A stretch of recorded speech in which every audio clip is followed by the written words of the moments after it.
Vamos lá. Pronto, professor Vicente. Bom, seja bem-vindo a todos, a todas, os novos e os antigos. Hoje nós teremos aqui o professor Luciano Livrola, que vai nos brindar uma releitura de sua tese de doutorado. Luciano, vamos começar logo.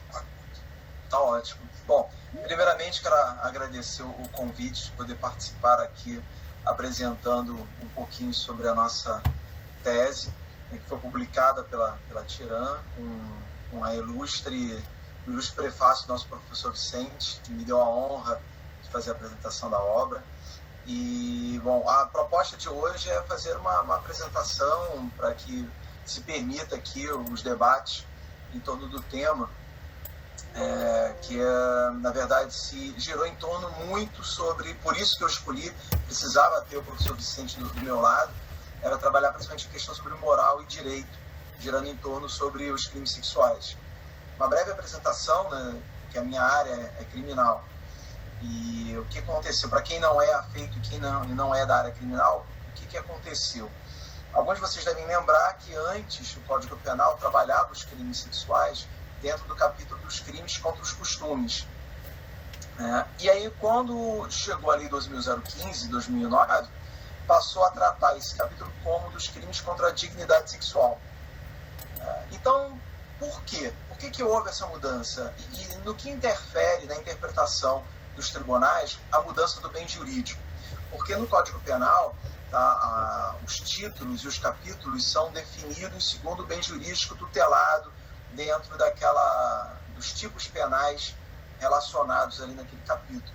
Então há uma relevância dentro da dogmática e dentro da doutrina, um estudo do bem jurídico, principalmente num Estado democrático de direito, em que o direito penal ele deve se pautar enquanto um limite do poder punitivo do Estado, no que diz respeito à necessária lesividade a bens jurídicos, ou seja, eu só posso definir como crime um comportamento que lesione ou coloque em perigo um bem jurídico relevante, ou seja, valores relevantes.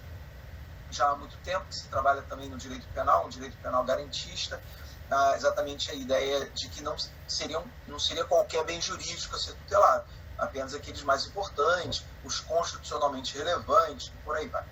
Mas vamos entrar na parte que interessa, que talvez seja a parte de maior relevância do nosso trabalho e do encontro de hoje, que desperta a atenção da maioria, que é a sexualidade.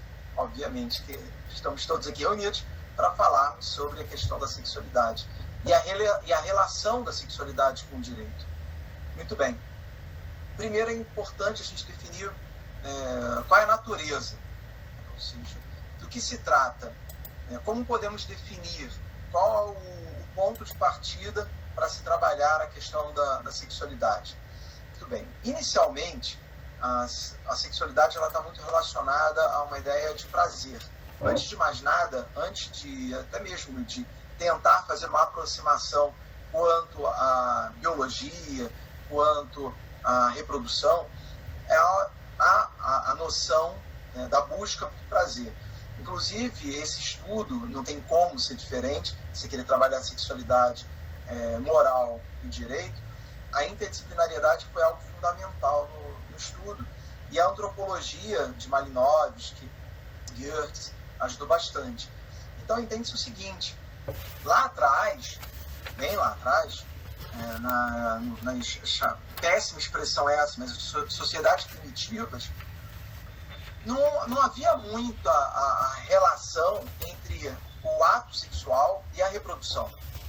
Então, no início ali, muitos povos tinham suas relações sexuais, mas não atrelavam, não vinculavam a ideia de que aquela relação sexual estava relacionada àquela criança que vai nascer 9 meses depois. É muito tempo depois.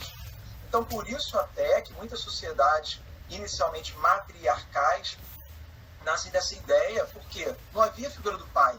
Não existia o pai, só existia a mãe.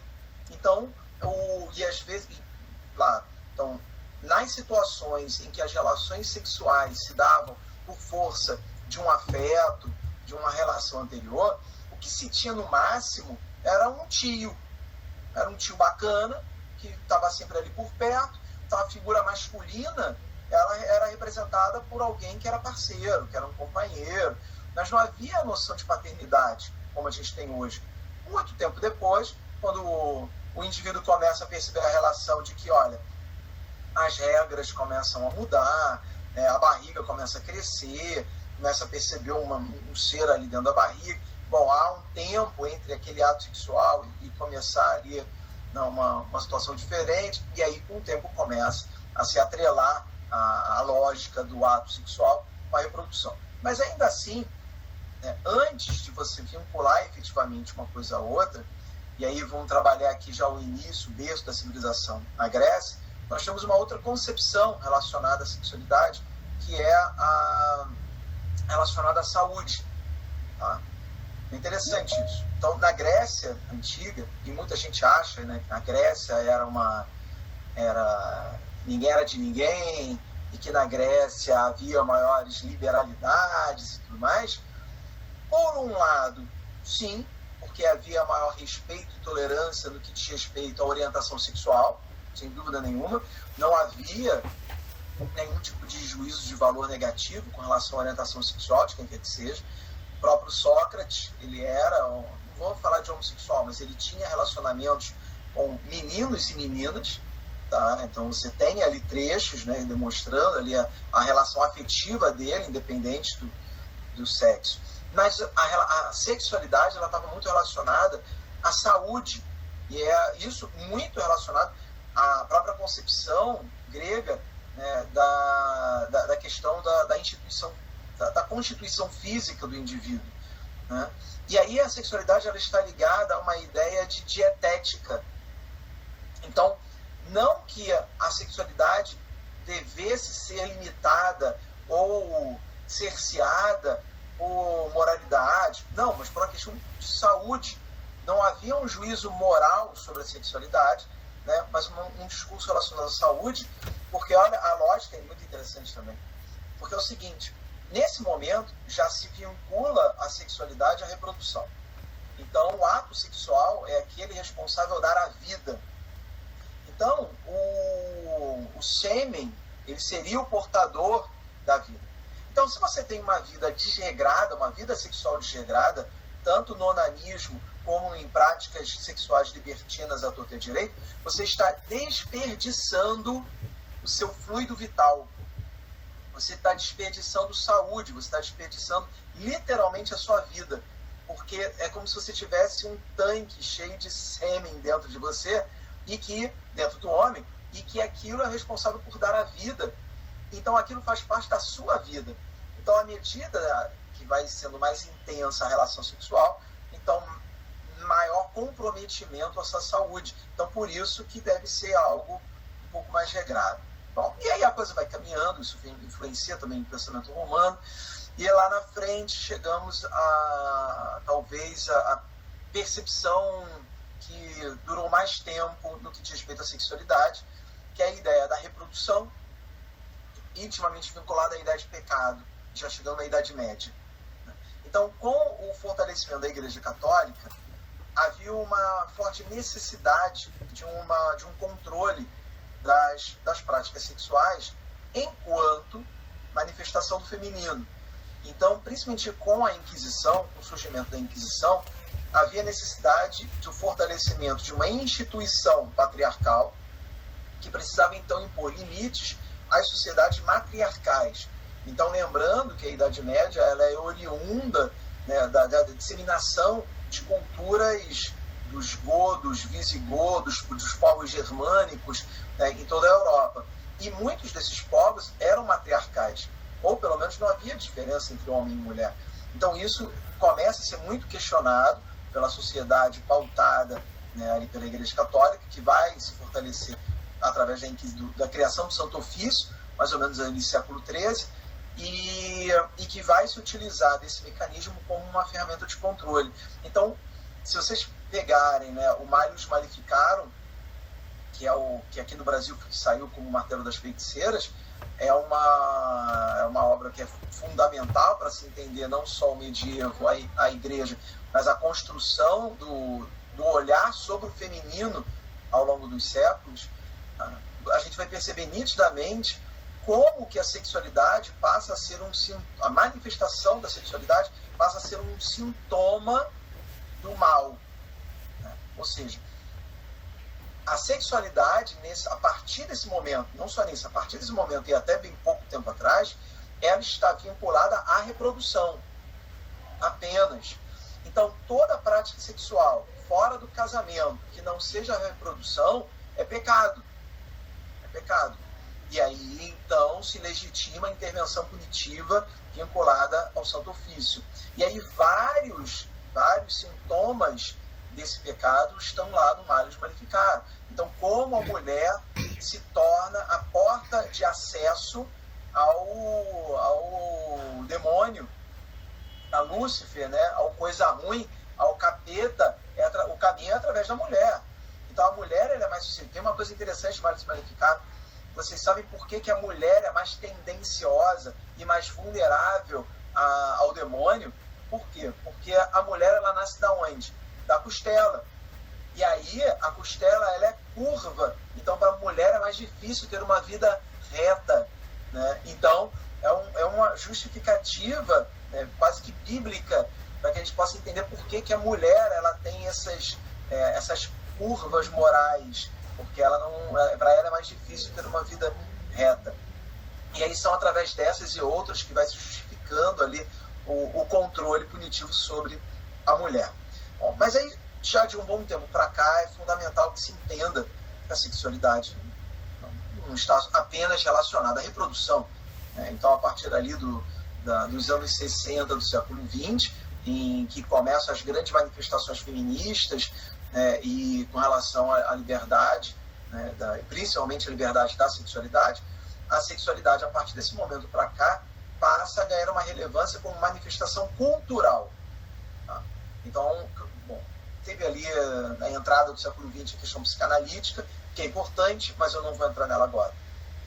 Então, hoje em dia, né, é fundamental que tenhamos em mente a sexualidade como manifestação cultural. Pois bem, e aí chegamos agora, a gente pode começar a falar um pouco dessa relação com o direito, tendo como ponto de partida a questão do bem jurídico. Então, assim, o nosso Código Penal, acho que qualquer Código Penal, o Código Penal é sempre um fruto da realidade social em que se vive. É um conjunto de valores que a gente preza.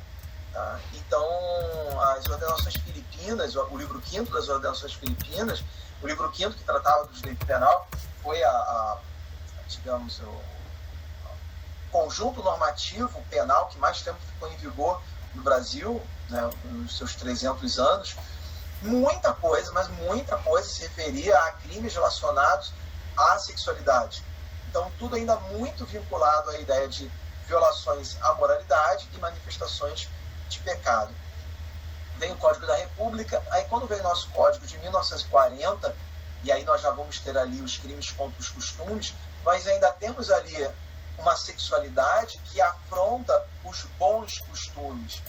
Tá? Então, é essa ideia que está presente até hoje, segundo uma concepção do homem de bem, tendo como finalidade a proteção da família, e a tutela desses bons costumes, nós vamos ter um sem número de dispositivos criminalizando manifestações da sexualidade. Tá? E eu tenho muito medo, né, desse homem de bem e dessa proteção à família. É um negócio muito perigoso. Né? E eu costumo falar, assim, a nossa sociedade, no que tange à sexualidade, ela ainda é muito esquizofrênica. Nós vivemos uma sociedade esquizofrênica. Por quê? Porque nós temos um discurso tomista, nós temos um discurso pautado ainda numa moralidade cristã, católica, extremamente conservadora, mas nós temos práticas extremamente erotizantes, liberais, manifestações culturais que estão relacionadas à música, à dança, às vestimentas, são altamente erotizantes. Então nós temos um discurso que vai para um lado e práticas que vão para outro, né, que torna a nossa sociedade meio esquizofrênica, a gente não sabe para que lado vai.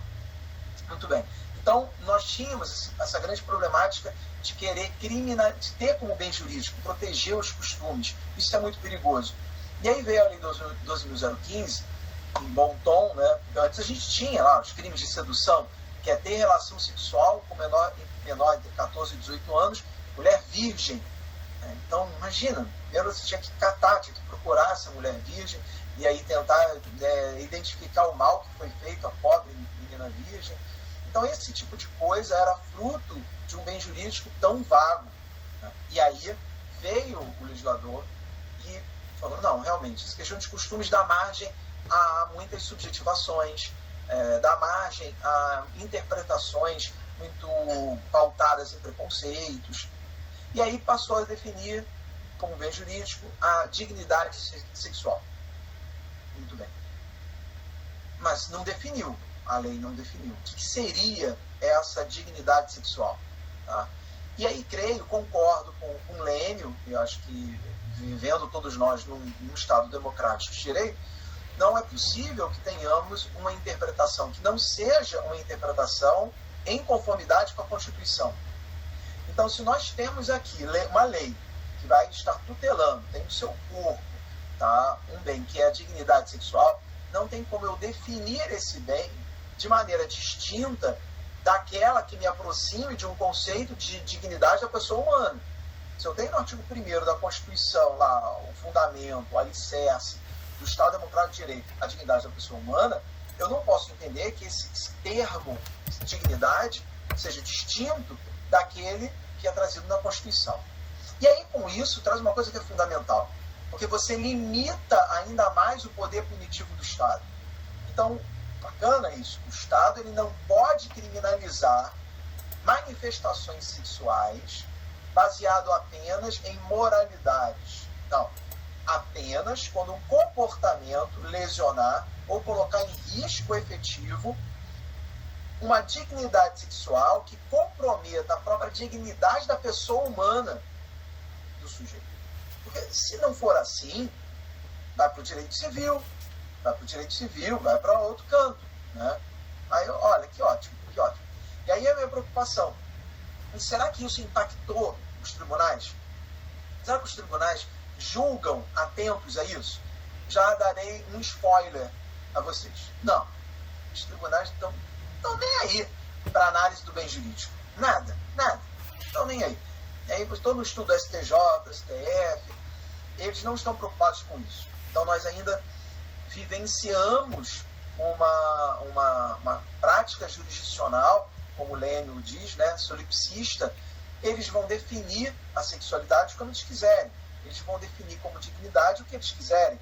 Né? Então, e aí, como a gente sabe, né, as coisas não podem ter o significado que eu quero. As coisas têm o seu significado. E só que buscar esse significado dá muito trabalho. E aí, então, assim, é um grande problema que a gente vivencia hoje. Parto, então, né, junto com o professor Vicente, de um conceito kantiano. Então, quando eu falo de dignidade sexual, tem que se aproximar de uma ideia de dignidade da pessoa humana que tem, muito provavelmente, né, hoje, um conceito ocidental baseado no modelo kantiano. Então, eu só posso definir como crime sexual quando o sujeito passivo, né, ele for tratado como meio e não como fim. Isso aí também é muito genérico, porque todo crime em que eu tenho um sujeito passivo, o sujeito é tratado como meio, num assalto, eu vou assaltar ali a pessoa, estou pegando o celular da pessoa, estou traduzendo como meio. Só que eu tenho que ter muito cuidado com esse conceito que o Kant traz. Porque o Kant está trabalhando com uma ideia de dignidade, que é uma qualidade que define o ser humano como ser humano. É um negócio muito grave. Então, é mais do que isso. Porque imagina, eu e Marcos estamos no metrô. E aí o metrô vai dar uma freada e eu me apoio no Marcos. Eu me apoio no Marcos e trato o Marcos como um meio para eu não cair. Eu estou ofendendo a dignidade da pessoa humana do Marcos, do Carnevale? Óbvio que não. Lógico que não. Só vai haver ofensa quando eu trato o sujeito como meio de maneira a comprometer, inclusive, a sua identidade enquanto ser humano. É um negócio muito sério. Não é simplesmente, porque tratou como meio. Então, exige uma interpretação muito mais restritiva. E é claro que isso vai nos levar a algumas reflexões óbvias e outras polêmicas. Por exemplo, Tá? Ainda definimos como crime no nosso Código Penal gerenciar casas de prostituição. Então, olha só, aqui no Brasil, lógico, então se prostituir é um fato atípico, até em razão do princípio da lesividade, porque o fato de se prostituir não lesiona e nem coloca em perigo nenhum bem jurídico. Justo. A autolesão não é crime. Tá. Mas imagina um sujeito, ele é um empreendedor, é um empresário. Ele tem um ótimo estabelecimento, ele tem uns contatos, ele conhece umas primas, e aí as meninas, coitadas, ficam expostas e vulneráveis na rua. Então ele cria um estabelecimento que vai poder ampará-las num ambiente limpo, saudável e seguro. Então ele transforma o negócio ali num grande negócio. Ele vai lucrar com isso? Vai, mas isso aí, qual o problema disso? Ele tem gasto com luz, com segurança e tal. E todas as meninas que estão ali são maiores de idade, estão ali voluntariamente.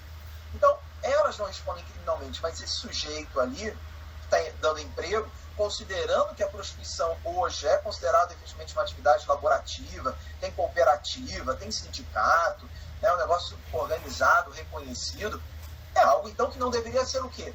Marginalizado. Só que a sociedade meio complicado que a gente está vivendo, que eu estava falando, esquizofrênica. Não podemos punir a prostituta, mas se ela quer exercer essa atividade imoral, que exerça por sua conta e risco na rua, nas intempéries, ou então na sua casa, desde que não atrapalhe a vizinhança. Porque se alguém, minimamente, quiser, então, gerenciar, tá, algo mais profissional, não, esse sujeito vai ser criminalizado, ele será sancionado. Então, você mantém a prática da prostituição uma prática marginalizada. Você continua a permitir isso da mesma maneira, da mesma forma.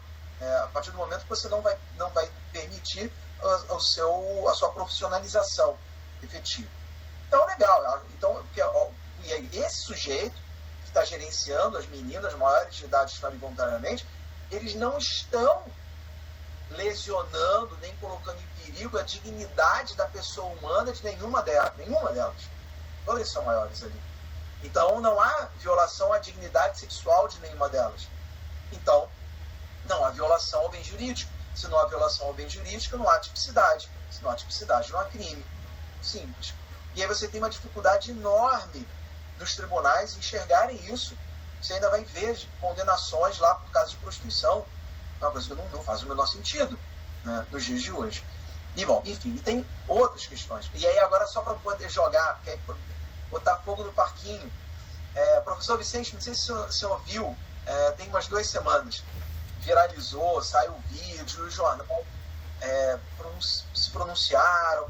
Teve um sujeito, estava tendo um jogo de futebol, e tinha uma jornalista cobrindo o jogo, entrevistando aqui, entrevistando ali. E um sujeito, um idiota, sujeito imbecil, sujeito cretino, babaca. Ele, o cara estão filmando, o cara vem por trás e dá um beijo na bochecha da repórter. Será claro que ela estava, antes ele já tinha xingado, já tinha enchido o saco, estava falando e tal. Mas o ato em si, ele chegou ali e deu um beijo na bochecha dela. E aí, separaram, pegaram. Levaram o cara preso. E aí a prisão dele se tornou preventiva. O cara é um perigo, o cara é um risco para a sociedade, ele sai beijando os outros. E aí o cara vai preso. A família dele ficou péssima nisso e tal. Até o garoto ali, estava com o filho ali, morreu de vergonha. Do pai, até concordo, o cara é um bobão. Mas e aí? Houve violação à dignidade da pessoa humana, da jornalista, por causa de um beijo? Carnevale deve lembrar, o professor Vicente não, porque o professor Vicente é mais jovem que o Carnevale, mas tu lembra, Carnevale, que tinha, na nossa época, o beijoqueiro? Não lembra que tinha um cara, o lance dele... Tá vendo? O professor Vicente, mesmo mais jovem, já se manifestou que lembra também. Beijou várias autoridades, pessoas famosas, ele tirava foto. Tirava foto, ele beijou o Fernando Henrique, eu lembro dessa história. Sujeito famoso, claro. Famoso, beijoqueiro, ele se tornou uma figura, né, inusitada, uma figura curiosa. Mas um criminoso, criminoso. Então, a gente está vivenciando hoje uma situação meio complicada. É uma situação que, e aí a gente vai poder permitir aqui maiores reflexões. Talvez por parte das meninas a coisa se torne um pouco mais polêmica, porque realmente eu concordo que o sujeito é um idiota. A grande questão é, precisamos do direito penal para sancionar o idiota? Tem um conceito de democracia que eu acho muito interessante. A ideia da democracia é a gente aprender a tolerar. Todo mundo fala de tolerância, né? Mas só que começamos a entrar em um determinado estágio em que nós não mais toleramos determinadas condutas que devemos obrigatoriamente considerar intoleráveis. Às vezes, por mais leve que seja. Porque, claro, tem uma questão histórica, uma questão social e uma questão cultural no que diz respeito à situação que vivenciamos hoje, no que diz respeito a um necessário empoderamento racial, de gênero, da mulher. Ou seja, é importante que haja um posicionamento forte e seguro no que diz respeito, olha, daqui não passa, porque, enfim, já tivemos séculos e séculos de abusos. Vivemos, sem dúvida nenhuma, numa sociedade racista, machista, um machismo estrutural. Mas eu me pergunto muito, seria o direito penal uma ferramenta para esses posicionamentos, né, de intolerância, ou melhor, né, de tolerância zero, para determinadas condutas? Ou então devemos colocar isso, né, jogar mais holofotes para debates mais ricos? Ou seja, a nossa sociedade vai deixar de ser machista por causa do direito penal? Ou se nós realmente começarmos a aprender a educar melhor as nossas crianças e os nossos jovens? Essa é a minha inquietude. Não que eu não ache idiota o cara, e não que eu ache que as mulheres devam ficar indefesas. Não é isso. Mas eu tenho uma situação muito, uma visão assim muito, não vou falar paradoxal, mas ainda muito inquieta, porque eu tenho total afinidade a essa agenda, podemos dizer assim, né, racial e de gênero, mas eu tenho muita preocupação quanto ao uso do direito penal nessa agenda. Porque eu, enquanto penalista e criminólogo, eu tenho um pouquinho de compreensão que o direito penal nunca resolveu nada. Só desgraça. Só traz desgraça, só marginaliza e não traz o tema ao debate. Ele vai criando discursos de intolerância. Em vez de você, então, assim, no caso, e aí saindo um pouco da sexualidade, no que diz respeito à violência de gênero, à violência contra a mulher e feminicídio, tá? É um negócio gravíssimo e tem que ser punido com muito rigor, né? Mas a grande questão são aqueles limites, aqueles problemas de fronteira em que você, por exemplo, tira da mulher o poder de deliberar, ou seja, o crime deixa de ser de ação pública condicionada, quer dizer, condicionada à representação para ser incondicionada, porque você trata a mulher como idiota, como incapaz, e pior, a mulher ela não pode, não só deliberar, ela não pode perdoar. A mulher que, olha o vespeiro que eu estou metendo, né? Mas eu penso muito nisso. A mulher que sofre uma agressão, se ela perdoa, ela é fraca. Ou ela tem medo, ou ela é incapaz, ou ela vai de encontro a todo o movimento feminista, enquanto que, sei lá, eu aprendi que o perdão é um ato de nobreza. Sabe, eu tô aqui para bagunçar, não tô aqui para trazer resposta nenhuma, não. Eu tô querendo trazer algumas reflexões aqui que eu não vejo, porque parece tabu, né? Parece tabu. Então, mais uma vez, é óbvio que o direito tem que estar presente para tutelar a mulher, a sexualidade da mulher, principalmente dentro de uma concepção de liberdade. Esse é o ponto. Liberdade. A partir do momento que o Estado ele começa a intervir em demasia, inclusive nessa liberdade, eu fico um pouco incomodado, né? que diz respeito, por exemplo, à presunção absoluta de vulnerabilidade do menor de 14 anos, numa sociedade que é extremamente erotizável, menina, e eu não estou falando se isso é certo ou errado, não, menina de 12, 13 anos engravidando. Elas foram estupradas porque foi contra a vontade? Não. É que elas veem isso no TikTok, no grupo social em que ela vive, isso é normal. Ter relações sexuais. É normal. A mãe dela, a tia dela, a cantora de funk que ela gosta é assim. E, enfim, é questão cultural. E aí eu quero ir de encontro a essa realidade cultural com direito penal. E aí eu vou ter julgados no STJ de um garoto de 17 anos que namorou a menina de 13, aí ele fez 18, tiveram uma relação sexual. E aí ela engravidou. O processo demorou 5 anos. 5 anos.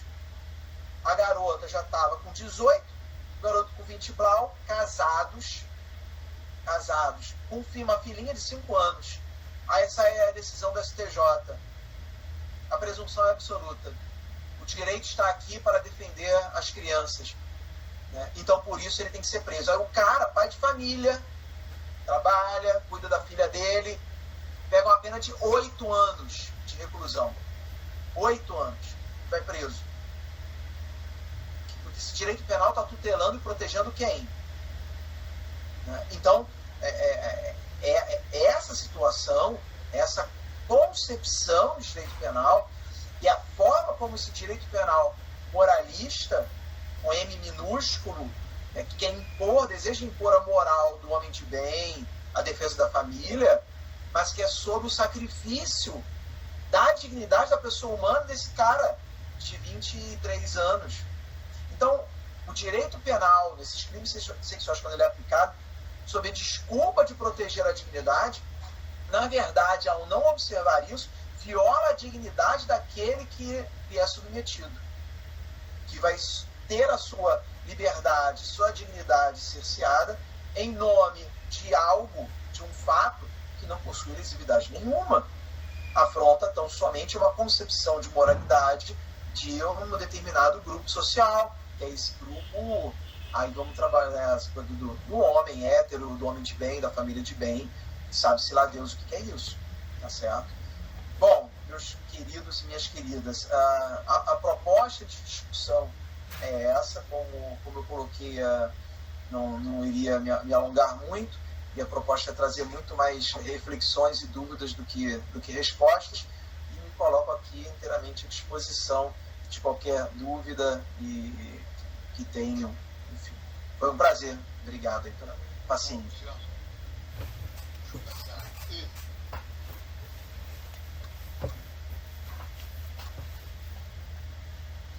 A Ivy falou que estava tendo problema de conexão, né? Ela tinha falado alguma coisa, pode ser que ela tenha... Sim, professor. Me escutam? Me veem aqui? Oi, Ivy, tá aí, ela tá aqui. Tá oscilando demais, não sei se está aparecendo aí para vocês que eu tô saindo, mas tá um vendaval aqui na minha cidade, não sei nem se vocês estão escutando.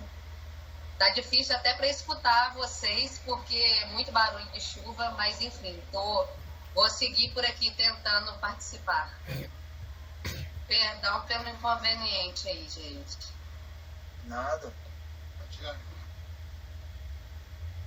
Jaqueline levantou a mão.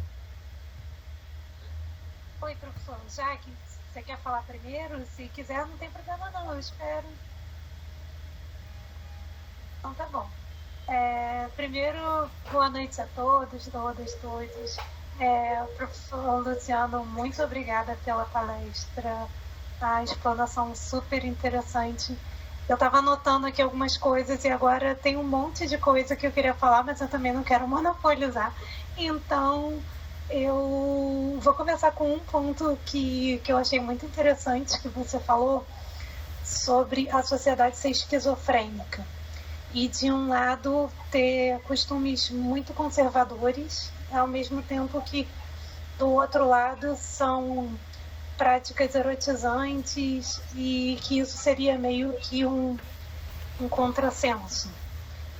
Eu queria pedir todas as bênçãos, mas para discordar e para propor uma reflexão que eu não sei se é tão contraditório assim, que eu vejo um padrão, tá dando um eco para mim, tá dando eco para vocês também? Eu vou fechar meu microfone aqui. Agora melhorou. Obrigada.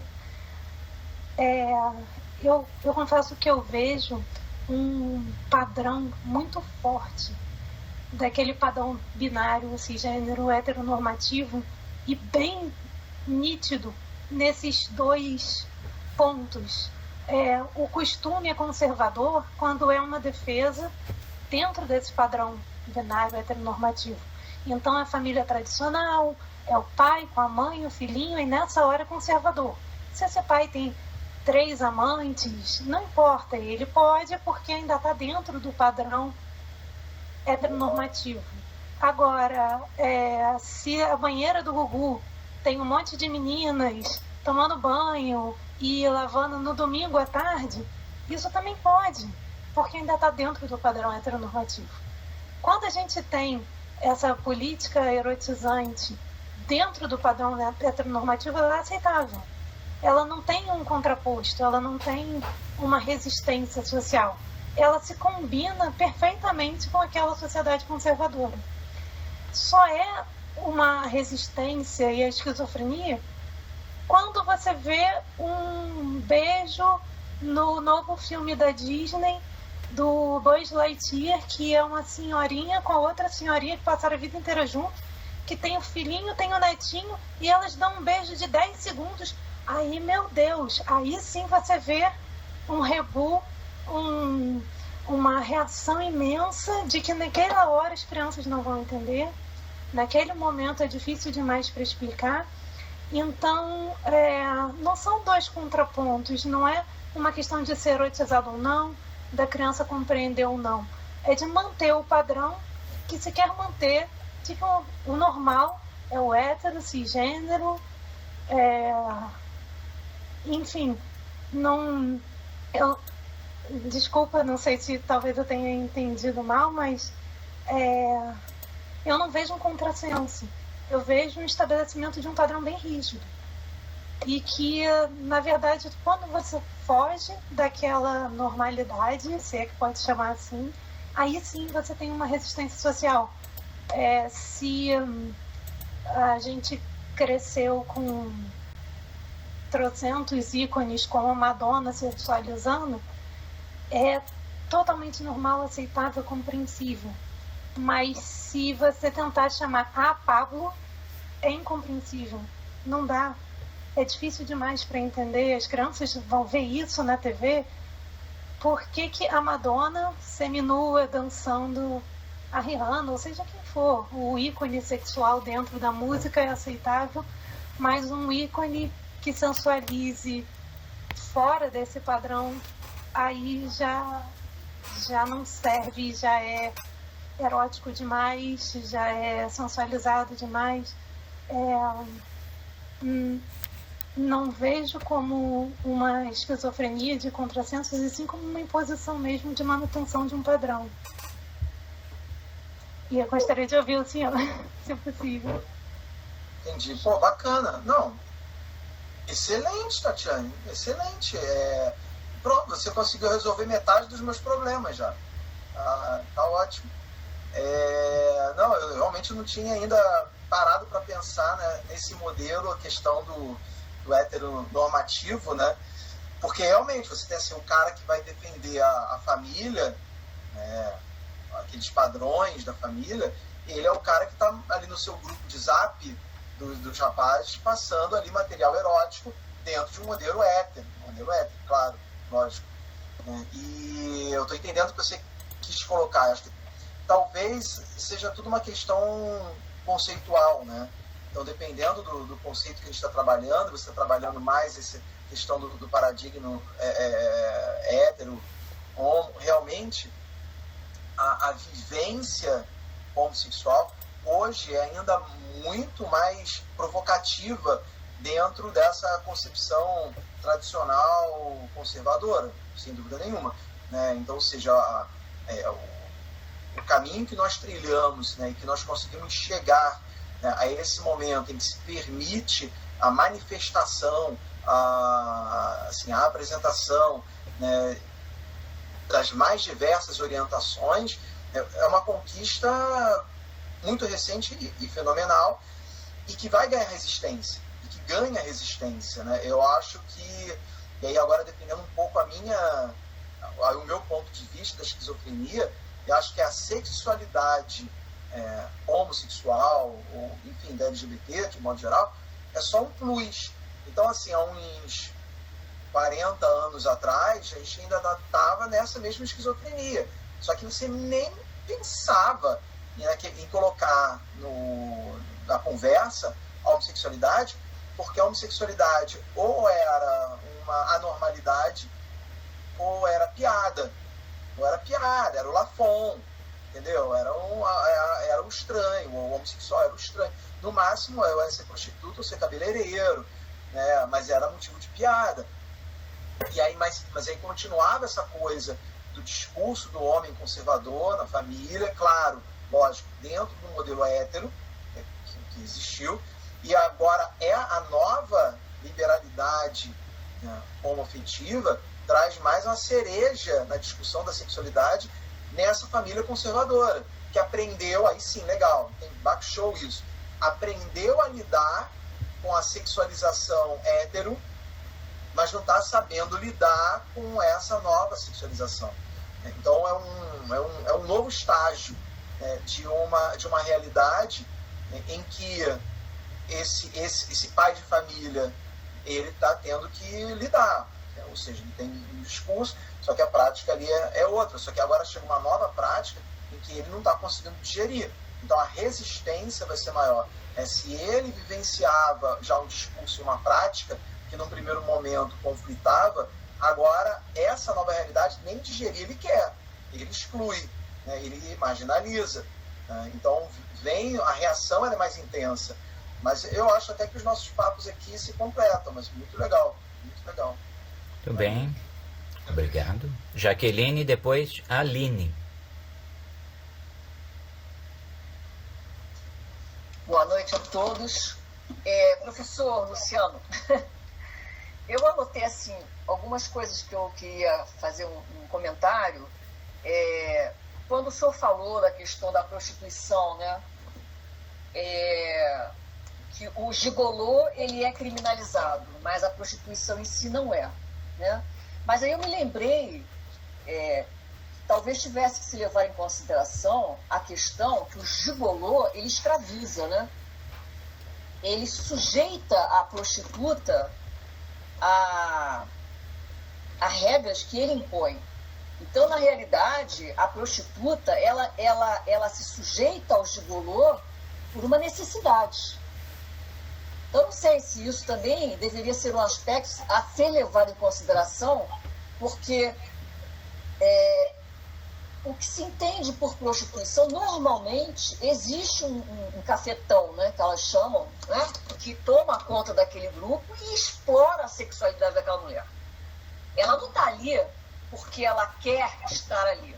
Primeiro que tem todo um lado social que a impõe a uma realidade de se tornar uma prostituta, né? E segundo, que não é só o fato dela se tornar uma prostituta, porque ela não afere aquele valor para ela, né? Muito pelo contrário, ela é explorada pelo cafetão e dá muito mais percentual do que ela recebe para o cafetão em troca do bem-estar que ele proporciona, que às vezes nem existe, né? Uma outra coisa que eu anotei, que depois eu queria ouvir o seu comentário, peraí que saiu aqui, a questão do conservadorismo, né, que está sendo dito agora sobre essa questão da sexualidade em si. E eu não sei se seria correto dizer que é um certo conservadorismo. Eu, particularmente, entendo como hipocrisia. A nossa sociedade é muito hipócrita. Porque a homossexualidade ou outras formas de sexo, né, ela existe há muitos anos. Então, o homem era casado, tinha uma família, mas ele tinha um garotinho que ele frequentava lá o apartamento que ele alugou. Isso não é de hoje. Isso é de muitos anos atrás, já na época dos meus avós. Eu já tenho 60, então imagina, né? Na então, época assim, de Alexandre o Grande. Pois é, exatamente. Alexandre o Grande era casado e era apaixonado por um menino, né? Bom, enfim, então o que eu acredito é que toda essa celeuma que ocorre no momento é porque as pessoas estão sendo obrigadas a se olharem, né? A se assumirem. E aí o tal do machismo estrutural, né? Está criando um problema sério, porque como é que fica a minha família, a minha mulher, os meus filhos, sabendo que eu gosto de menino? Ou a mãe, né? Que os filhos vão saber que ela gosta de menina. Então, assim, eu não acho que isso seja um conservadorismo. Eu acho que é hipocrisia e que ela está aflorando agora, né? E para finalizar, a questão que no final você falou sobre o menor, né, o vulnerável, né, sexualmente falando. Eu concordo em parte, né, que há um exagero nessa proteção, porque como nós já sabemos, realmente a sexualidade ela já faz parte da vida da criança na tenra idade. Com 11 anos já tem meninas que praticam sexo. E não é porque são obrigadas, é porque muitas das vezes estão acostumadas ou gostam do sexo. Agora, o que a gente não pode fazer é que isso se torne uma regra, né? O que a gente não pode deixar passar é que nós temos meninas também que, apesar de terem até mesmo iniciação sexual, mas elas são estupradas pelos pelo avô, pelo primo.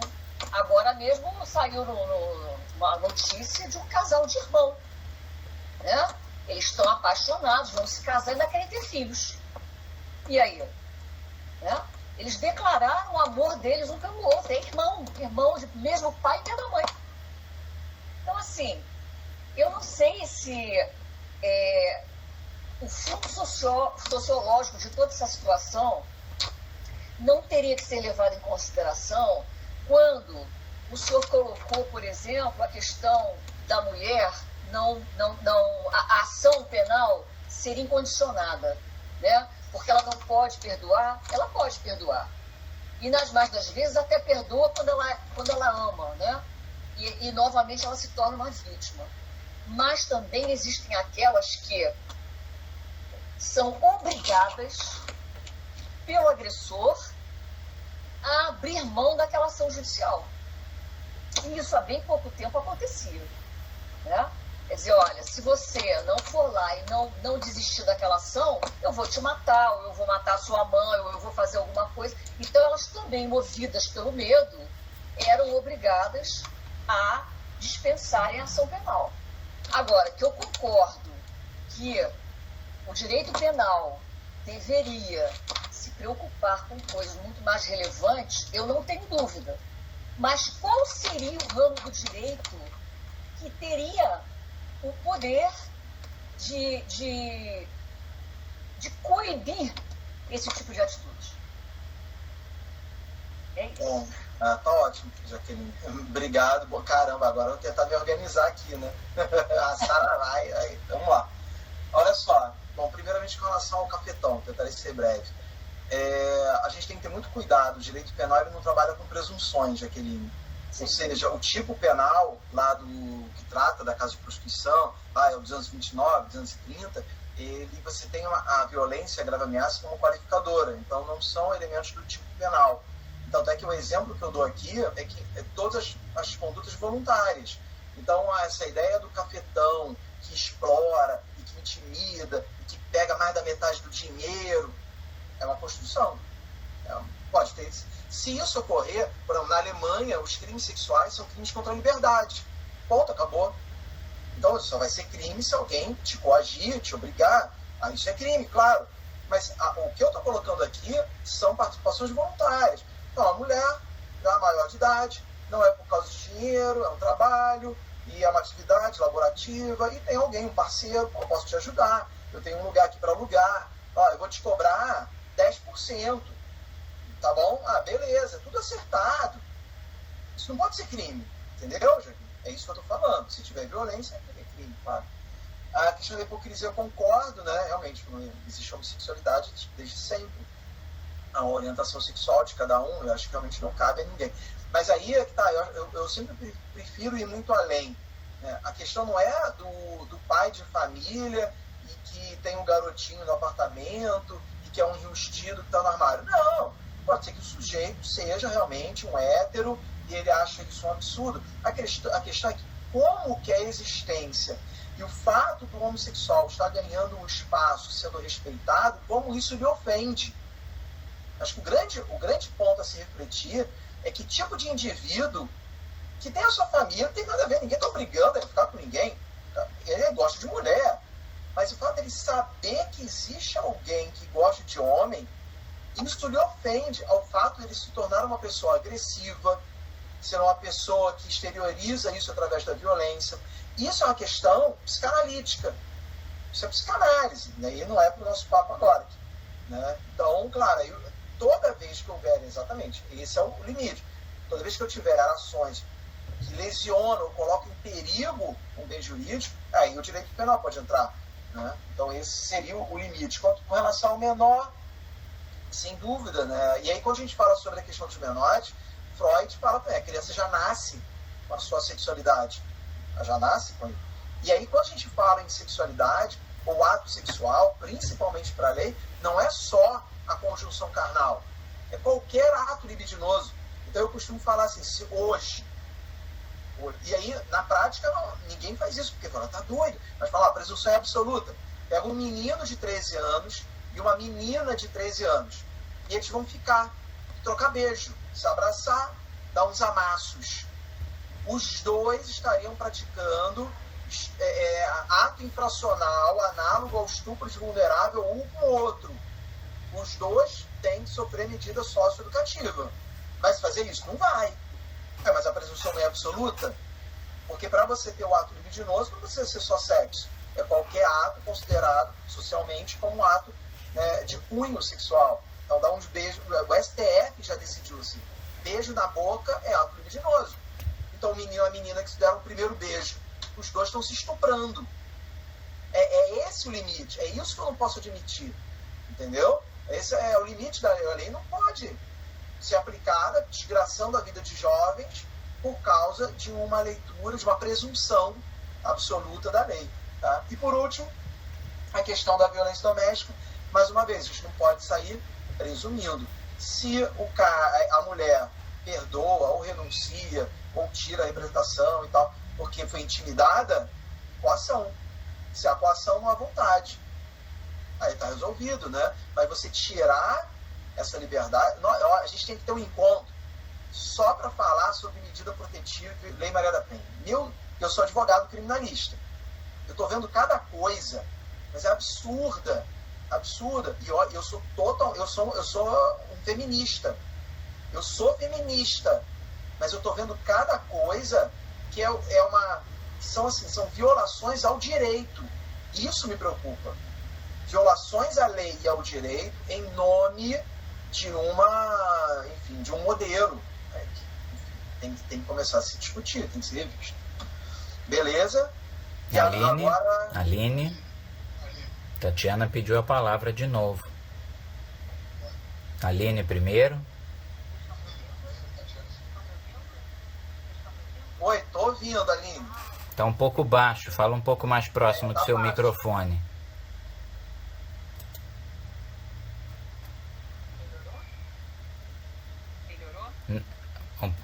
Melhorou um pouco.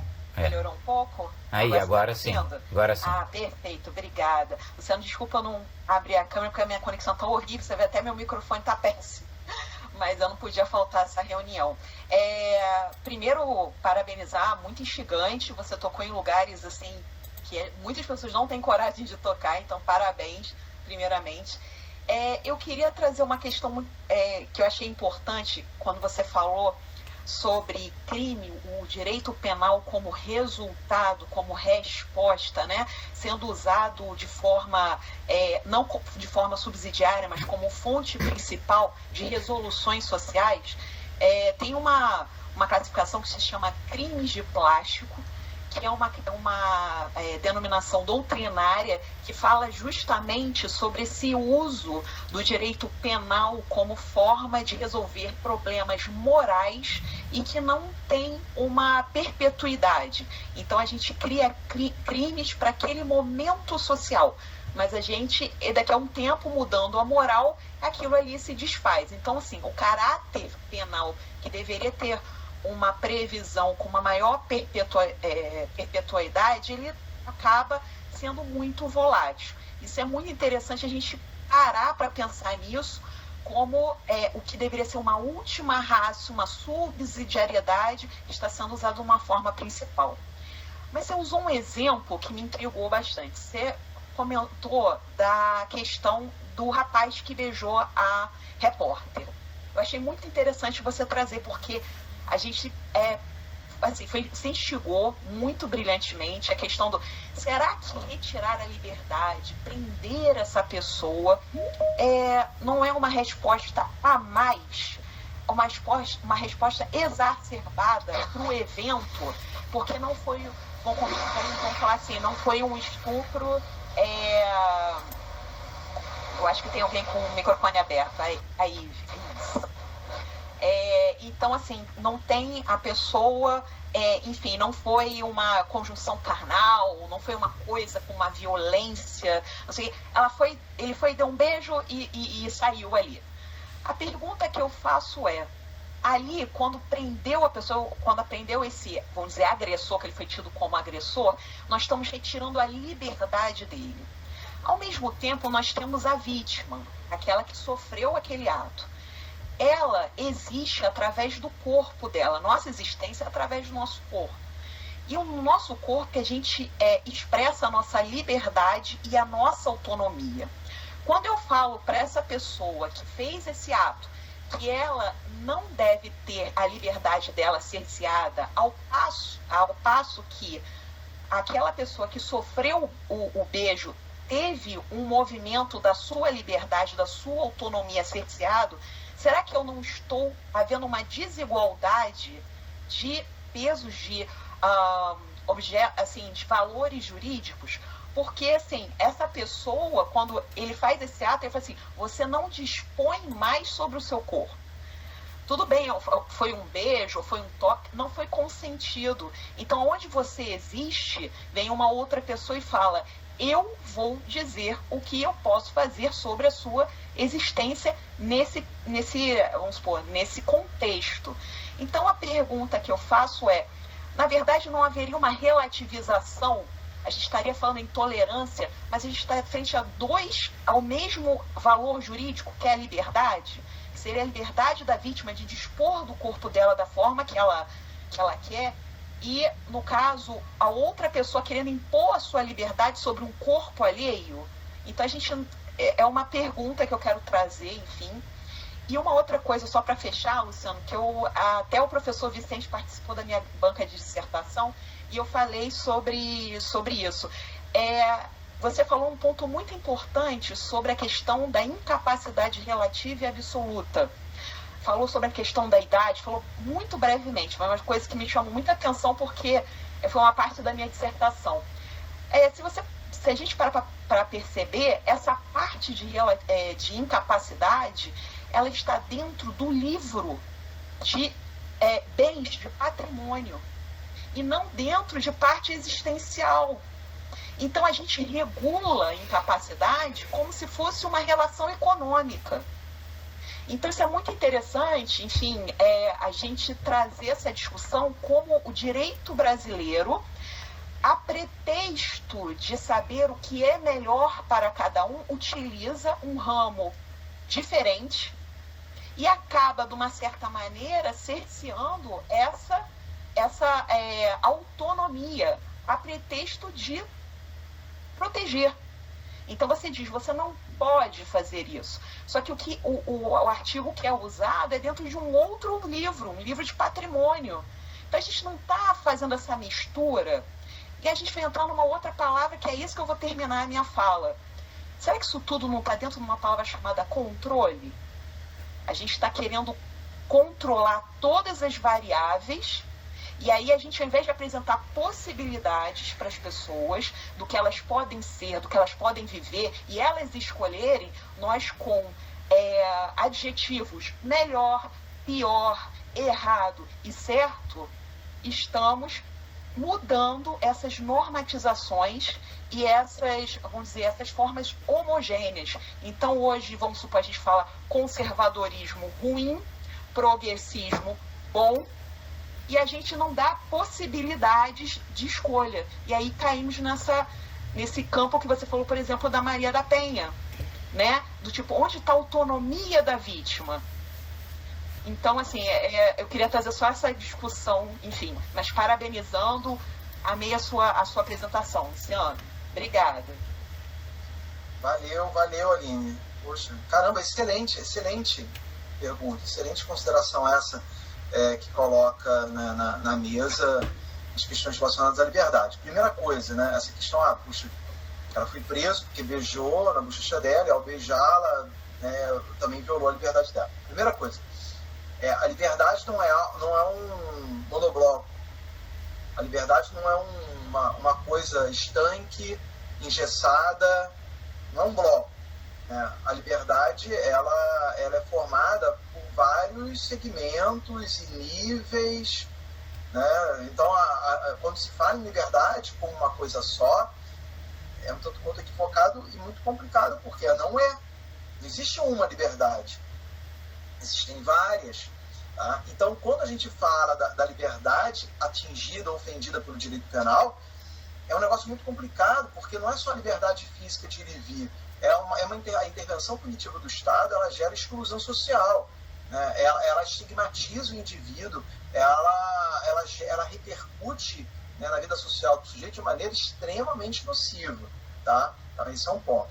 No caso do beijo na bochecha, né, ainda que haja uma violação a essa liberdade, se a gente for parar para pensar, eu não posso colocar na pauta do democrático, dentro da democracia, e colocar na conta do direito a responsabilidade de ter que resguardar todas as liberdades que eu acho que eu tenho. Né? Porque, olha como isso é complicado. Né? Tipo, tá, é o meu corpo, a pessoa me beijou contra a minha vontade. Mas se alguém chegar e vier e botar a mão no ombro e falar assim, opa, tudo bem? Aí, oi, com licença, você pode me dizer onde é a rua tal? Eu não deixei ele botar a mão no meu ombro.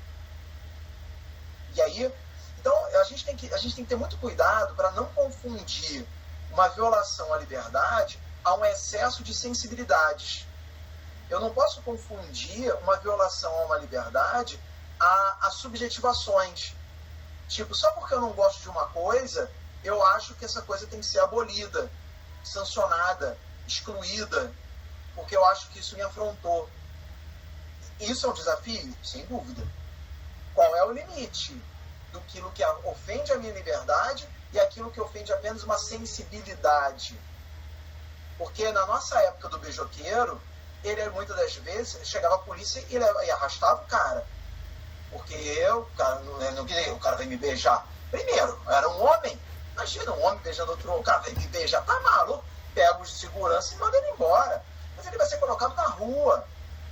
Nem passava pela minha cabeça numa delegacia fazer um registro de ocorrência contra ele, entendeu? Então, essas sensibilidades mudaram, talvez nesse momento de mais afirmação da mulher, falando, não vou mais tolerar isso. Então, pode ser que sim, mas, então, esse é o desafio, essa é a provocação que eu quis trazer, mas que, sem dúvida nenhuma, nem toda ofensa a uma sensibilidade, obrigatoriamente, é uma ofensa a uma liberdade. E mesmo que seja uma ofensa a algum tipo de liberdade, não necessariamente eu tenho que levar para o direito penal. Né? Eu acho que, antes de mais nada, tem que ser levado para lá. O cara tem que ser discutida a reprovação daquela conduta, sem dúvida nenhuma. Eu acho que aí é o momento. Esse é o momento.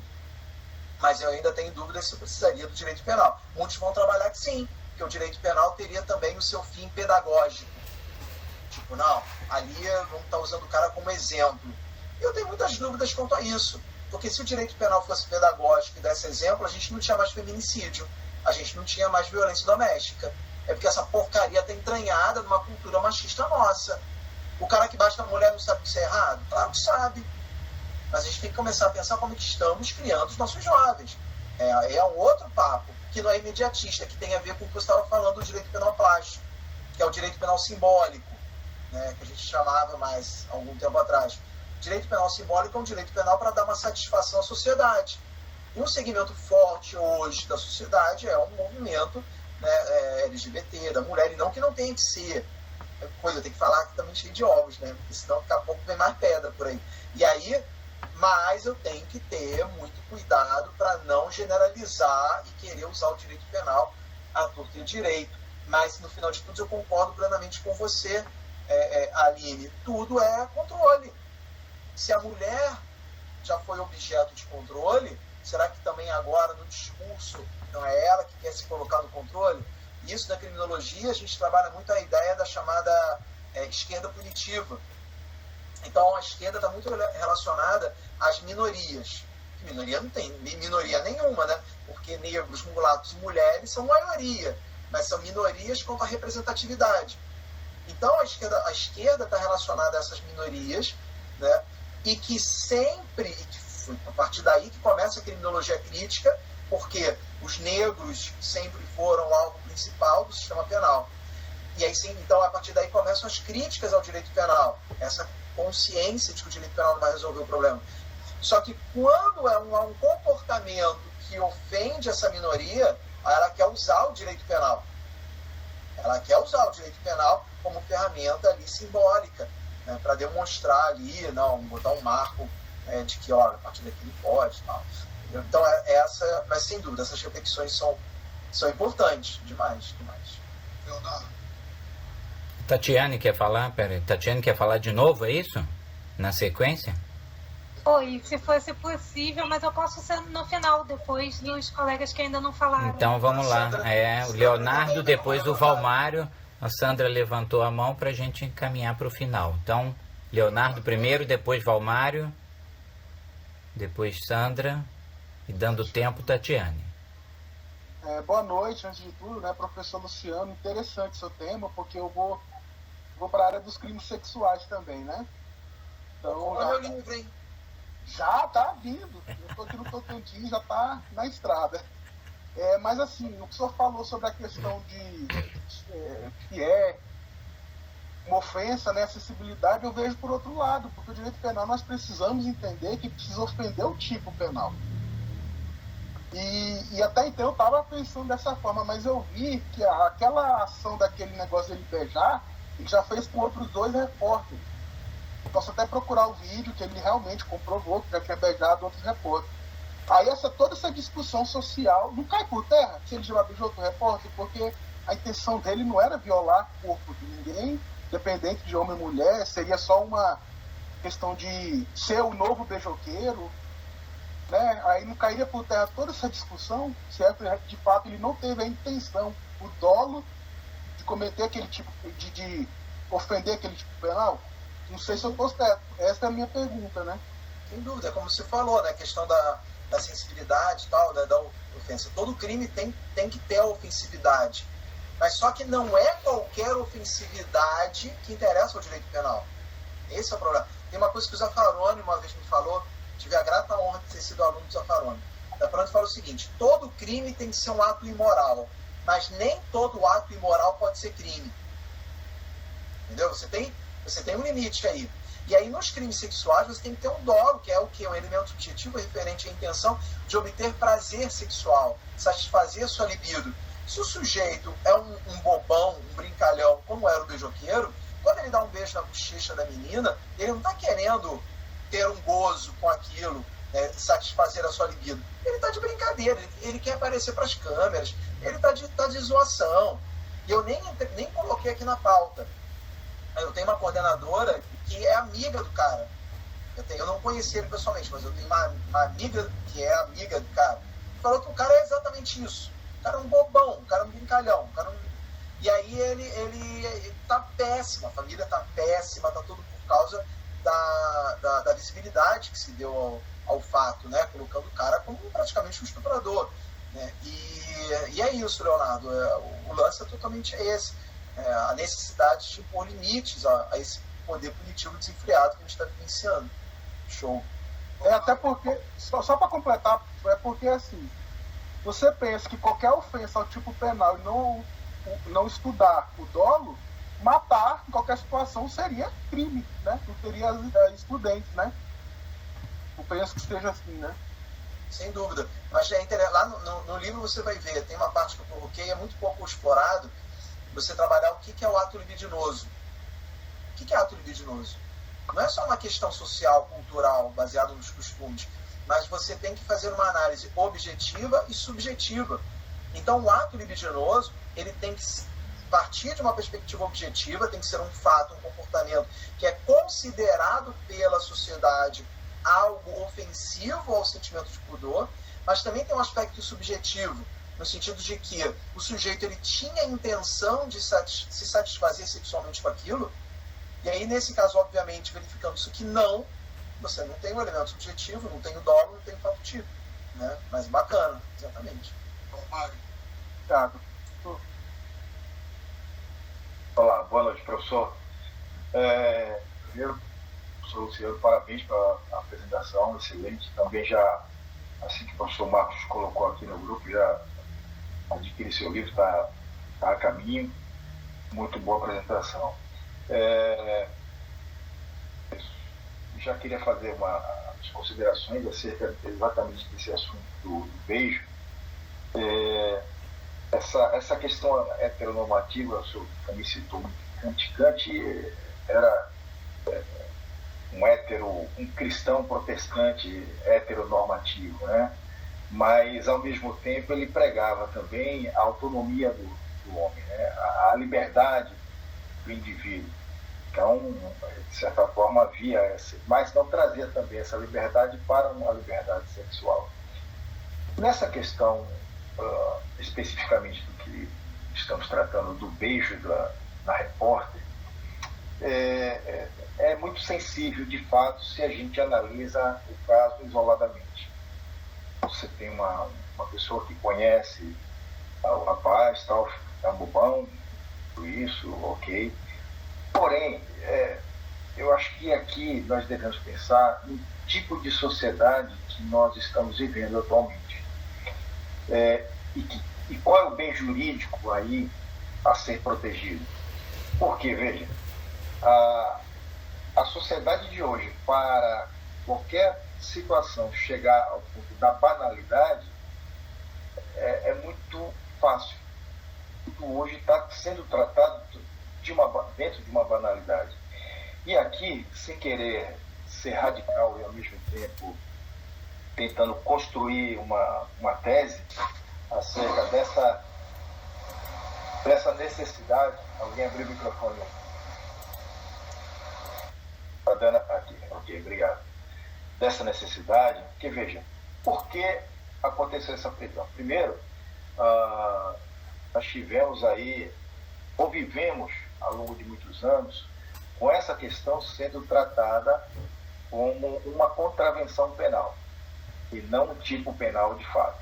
Era um fato social que ocorreu de um indivíduo que reiteradamente vinha em transporte público, encoxando mulheres, ejaculando em mulheres, sendo conduzido à delegacia, e a questão toda enquadrada ali no artigo 61 da Lei de Contravenção Penal, né? Na Bahia, por exemplo, e isso acontece no Rio de Janeiro também, os chamados beijos roubados. Mas não é um beijinho como o cidadão, o torcedor deu na repórter. São beijos na boca, roubado, à força. Isso se tornou comum já de mais de 10 anos atrás. Isso era comum nos carnavais, nos grandes eventos. Beijo roubado. Então, eu acho que a gente precisa começar a refletir sobre o aspecto do que precisa ser de fato protegido. Porque, veja, se eu começo a relativizar um simples beijo que ele, homem, deu na Record, comparar, por exemplo, com outro vídeo que tem um repórter também da Rede Globo sendo beijado por várias mulheres e ele acha isso dentro de uma naturalidade. E não pensar sobre o aspecto da vítima, nesse caso, né? Porque o crime cometido foi de importunação sexual, e o tipo penal ele traz isso, 215A. O que ocorre? Quais são os reflexos que isso poderia ter, por exemplo, para a vida da repórter? Um simples beijo no rosto, tudo bem. Ela é casada? Aquilo trouxe consequências, por exemplo, para a família dela? Será que o marido dela, namorado, não questionou, por exemplo, o próprio trabalho dela? Ali, olha, trabalha como repórter, está sendo beijada e estou sendo motivo de gozação. Quais seriam os reflexos que isso poderia ter na vida da repórter? Isso de um lado. Então, se encarar isso como uma banalidade, o que foi um beijo no rosto pode amanhã tornar-se um beijo na boca, um beijo roubado, pode ser uma encoxada, uma passada de mão ali sem o consentimento dela. E eu acho que nós chegamos num momento em que, em relação à própria mulher, é claro, se a gente for pegar a Lei Maria da Penha, por exemplo, nós vamos ter hoje muitas aberrações, mas sobre o aspecto processual. A lei e todas as outras. A Lei Maria da Penha de 2006 até 2020, por exemplo, teve 10 alterações e continua tendo. Significa que a lei por si só, ela não resolve os problemas. Né? Mas eu acho que nesse aspecto exatamente do beijo, há uma razão de ser. Por conta exatamente dessa sociedade que nós estamos vivendo, da necessidade de freamento, de freio, que precisa ter nas questões banais que vem se tratando. Assim, foi um beijo hoje, o indivíduo que deu causa à alteração do Código Penal para a inclusão do tipo penal de importunação sexual e revogação do artigo 1 da Lei contra a Agressão, ele não começou desde já encoxando diretamente. Ele vai chegando, evoluindo a nível de dentro de um transporte coletivo, tirar o órgão sexual para fora e ejacular exatamente uma mulher. Então, foi um processo de evolução. E nessa sociedade tão veloz, que as coisas vão acontecendo de forma tão... Será que é necessário a gente realmente dar um freio? Claro, se a gente vê isso como antigamente, quem tem mais de 40 hoje, nós temos aquelas... eu estava vendo outro dia um videozinho de uma jovem, e aí eu fiquei tão triste porque ela estava desconstruindo questões que eu tenho guardado, por exemplo, de antigamente, de uma música. E ela conseguiu desconstruir aquele olhar que eu tinha na música, né, fazendo toda uma crítica, mas trazendo para uma realidade atual. Então, se eu vou transportar, por exemplo, a música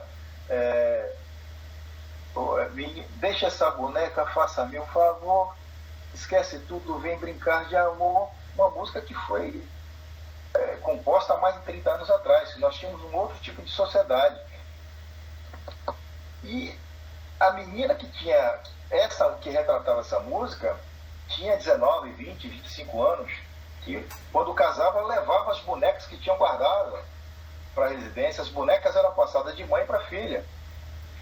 Se eu for desconstruir hoje isso, uma música for composta hoje nessa sociedade atual que nós vivemos, é claro que eu vou ter uma conotação de exploração sexual infantil. Então, eu acho assim que, claro, radicalizar um indivíduo que numa brincadeira deu um simples beijo no rosto da repórter, porém é necessário, em razão de tantos outros fatos que a mulher veio. Eu comparo isso até a uma ação afirmativa. Veja que a mulher, por exemplo, o artigo 35 do Código do Processo Penal só foi revogado em 1997, demonstrava exatamente esse controle que nós, homens, tínhamos sobre as mulheres. Por exemplo, o direito de queixa. A mulher só poderia registrar queixa com consentimento do marido, salvo se for ele o agressor. Revogado isso em 1997. em pleno Estado democrático de direito. Então, eu penso sim que ou nós temos um choque de valores para retroceder e encarar esse beijo como um beijo normal, um beijo de brincadeira, tá? Ou realmente eu acho que a questão é necessária para sim dar um freio.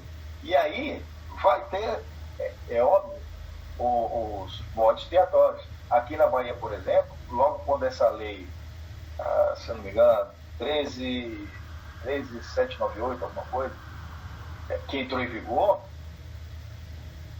o Carnaval da Bahia dura 6, 8 dias. Mas a quantidade de prisões em flagrante por beijo sem consentimento foi imensa. Imensa. Então, veja, eu acho que é um momento da gente refletir. Tá, eu preciso, nesse caso, analisar o caso isoladamente, ou eu tenho que pensar sob o ponto de vista da necessidade de proteger juridicamente esse bem, que é o direito da mulher dizer, olha, sim ou não, eu quero, eu deixo você me beijar, isso não vai trazer consequência nenhuma para mim, foi um beijo no rosto, mas o meu marido não vai me desligar, porque entende o meu trabalho, isso não terá reflexo na minha família, isso não irá me diminuir como profissional, como repórter. Não esqueçamos que ela está ali no exercício da profissão, tá? Imagine você, por exemplo, estamos na audiência, o juiz chega, é amigo da advogada, ou o que quer que seja, e oi, beijinho na advogada. Será que isso vai diminuí-la como profissional? Isso vai... sobre essas questões que eu acho que a gente deve se debruçar para começar uma discussão mais... seriam essas considerações. Luciano, vamos deixar a Sandra falar. Viu, Tatiana? Temos que partir para o encerramento, professor Vicente. Sandra. Não estamos te ouvindo, Sandra. Você tem que ligar o microfone aí seu. Clica aí em cima do... Isso. Estão me ouvindo agora? Dá para ouvir? Pode ok? Falar. Gente, não tomando muito tempo, eu sei que vocês já devem estar cansados. A questão é, são tantos pontos de debate que a gente não consegue, a partir dos temas do Luciano, a gente não consegue afunilar. Por quê? Porque eles são pontos que são pontos ora divergentes e ora convergentes. Por quê? Vamos só pincelar uma coisa. Essa questão dos crimes sexuais contra vulneráveis. A questão é, veja só, nós temos uma Constituição neoliberal regada de princípios neoconstitucionais, chamamos de neoconstitucionalismo, a nossa situação atual, numa democracia. Então, nós estamos aqui focados num regime democrático, num sistema que nós escolhemos nossos governantes, não é? Nós somos um país ocidental, então a gente tem que contextualizar que universo a gente está analisando, porque se a gente vai agora, nesse momento, para um país oriental, a gente não pode discutir à luz das nossas perspectivas de agora, desse momento. Bem, isso é um ponto. Veja só, o Código Penal, quando fala de estupro de vulnerável, ele tem um gap que é vergonhoso, que é uma questão do legislador. A gente não pode confundir sistemas morais, aqueles que nós gostaríamos de adotar para nós mesmos, aqueles que o nosso vizinho adota, mesmo porque criticar isso, acho que hoje em dia é um pouco até nefasto, porque a Constituição abre um leque de oportunidades para as nossas escolhas. Então, nós estamos vivendo num mundo que é eclético. A nossa Constituição tem como uma das suas características ser eclética. Então, nós estamos abertos a ideologias variadas. Sistemas morais estão todos legislados, porque a nossa hiperinflação legislativa é uma coisa que abarca todas essas minorias, maiorias, não é? Entre aspas. Enfim. Então, veja, ponderando a respeito de um estupro de vulnerável, menor de 14, e ao mesmo tempo nós temos lá como figura qualificada um estupro de menor de 18 e maior de 14, nós deixamos o de 14 anos sem resguardo. Esse de 14 anos, ele não está visto no Código Penal. Onde ele fica? Ele fica no estupro simples, ele fica no estupro de pessoa normal. Ou seja, ele não é nem um vulnerável e, ao mesmo tempo, ele não tem a qualificadora do menor de 18 e maior de 14. Veja, nós temos gaps legislativos. Lá no ECA, por exemplo, é uma coisa que eu sempre achei absurda, que eu também advogo na área criminal. No ECA, nós temos um crime de entrega de criança mediante paga. com o mesmo preceito secundário do crime de furto simples, 1 a 4 anos de reclusão e multa. Portanto, veja só a ponderação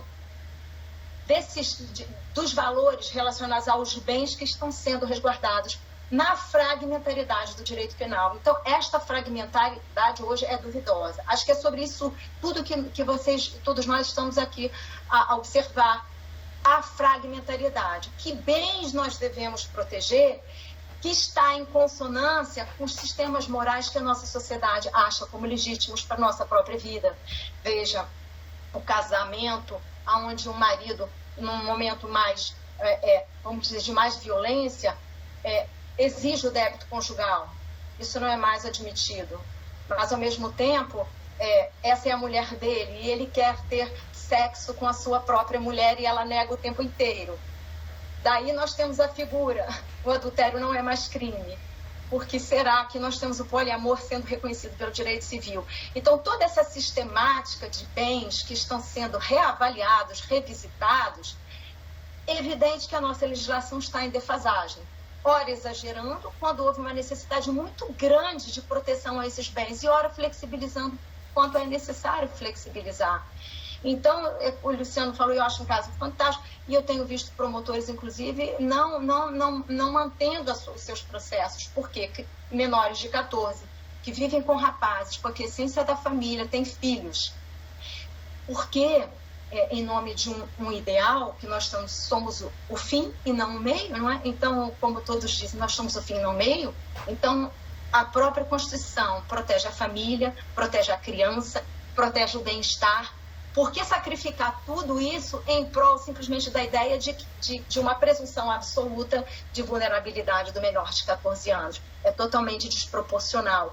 Então, eu acho que toda essa fala de todos vocês muito bem colocados, mas gira em torno do choque de nossos sistemas morais que tiveram que ser reconhecidos há muito pouco, não é? Do direito de todo mundo ser o que as suas identidades, né, emocionais, vamos dizer, a minha identidade religiosa, a minha identidade, a minha cor, a minha preferência sexual. E existem hoje, no direito criminal, e eu acho o mais importante de tudo, que eu gostaria de terminar dizendo, o direito penal, ele escolhe bens, mas ele escolhe, acima de tudo, o seu agente. Que agente nós vamos punir? Então, essa ideia do pervertido sexual é uma ideia muito relativa, não é? Principalmente porque temos a misoginia, que é essa perseguição à mulher, que gera os crimes contra a mulher, e nós temos as parafilias. Como que nós vamos fazer para analisar isso de forma muito bem ponderada e com fidedignidade entre os doentes, os parafílicos, os pedófilos, né? E a misoginia, que é moral, e a pedofilia é comportamental, psicológico, psiquiátrico. Então, quer dizer, nós temos uma proteção a quem? Nós temos uma proteção a quem? Pois não.